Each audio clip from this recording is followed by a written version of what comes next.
আসসালামু আলাইকুম। আজকে বিশেষ রান্না খানকা সিরাজিয়ার উদ্যোগে তৈরি হলো একদম জমজমাট খিচুড়ি। দেখছো, আমাদের ছাত্ররা পড়াশোনার পাশাপাশি রান্নাতেও এক্সপার্ট।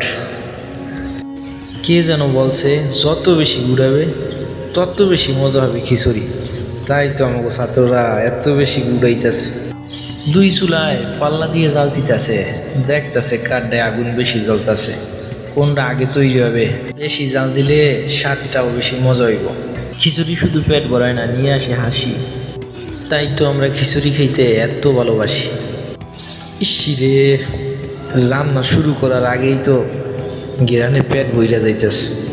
ছাত্ররা সবাই উচ্ছ্বাস আর উদ্দীপনার সাথে কাজ করতেছে, খুবই আনন্দের সহিত কাজ করতেছে।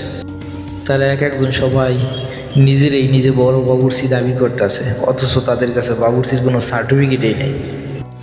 ওই যে বলছিলাম না, কে যেন বলছে যত ঘুরাবে তত বেশি স্বাদ হবে খিচুড়িতে। তাই তো পাল্লা দিয়ে ঘুরাইতেছে, কার চাইতে কে বেশি স্বাদ বানাইতে পারে। যারটা বেশি স্বাদ হবে সেই বড় বাবুর্চি হবে। রুবেল ভাই যে এই বোর্ডিংয়ে বিচার গেল পানি আনতে, এই সুযোগ পাইয়ে গেল ছাত্ররা। এত সুন্দর করে গুড়াইতেছে, এত গুড়াইতেছে, মনে হইতেছে পাতিলেই ফুটা ঘুরে বেড়াবে। যে যাই বলুক না কেন, খিচুড়ির রং আর গেরান দেখা আমার তো হপাই খাইতে মন চাইতেছে। ওরা কইতেছে আর একটু ধৈর্য ধরেন স্যার, আর একটু অপেক্ষা করেন। কিন্তু আমার তো আর অপেক্ষার দর চইতেছে না। কি করা যায় ভাবতেছিলাম। এর মধ্যে ওরা কইতেছে একটু গুড়ানোর সময় দেন, যত গুড়াবো তত স্বাদ হবে। আমরা স্বাদটা বানাইয়েই আপনারে দিতেছি, কত আর খাইতে পারবেন। ঠিক আছে, তাইলে তোমরা স্বাদ বানাও আগে। তোমাকে এতগুলা মানুষের দাবি কী করে ফেলাই আমি? স্বাদ বানাও আগে, পরেই খাবো না হয়। ওরা স্বাদ বানাইতে নিচে জালের পরিমাণটাও বাড়াই দিছে, যাতে দ্রুত রান্নাটা হয়ে যায় আর সবাই পেট ভইরে খায়। এর মধ্যে মেইন বাবুর্চি কইতাছে রান্না তো প্রায় হইয়েই গেছে, একটু পরেই নামাই নেবে। সবাই যার হাত পাও ধুয়ে রেডি থাকে। বলতে না বলতেই রান্না হয়ে গেছে, এবার নামানোর পালা। কে নামাবে লোক খুঁজে পাইতেছিল না।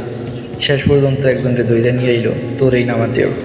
ও কইতাছে হাই এত বাড়ি খিচুড়ি আমার দ্বারা নামানো সম্ভব হইল না, অন্য কাউরে ডাক দেন। এর মধ্যে চলে আইলো আমাদের মাদ্রাসার শক্তিশালী পালোয়ানে একবারে ধরলো, আর আমাদের রুবেল ভাই ধরলো আর এক পাশ। দুইজনে মিলে চলতেছে মাদ্রাসার উদ্দেশ্যে। পুরো এলাকাবাসী আর মাদ্রাসার ছাত্ররা এই খিচুড়ির জন্য অপেক্ষা করতেছে। তো বন্ধুরা, বিদায় নেওয়ার সময় হয়ে যেতেছে।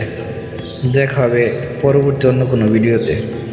ততদিন তোমরা ভালো থাইকো, সুস্থ থাইকো, আর আমাদের একটু লাইক, কমেন্ট, ফলো, সাবস্ক্রাইব করো, যাতে তোমাদের জন্য এমন ভালো কিছু ভিডিও নিয়ে আইতে পারি। আল্লাহ হাফেজ, ভালো থাইকো, গুড বাই। আল্লাহ আপনার জানমালে বরকত দান করুক এবং আপনার জীবন চলার পথে মঙ্গল দান করুক।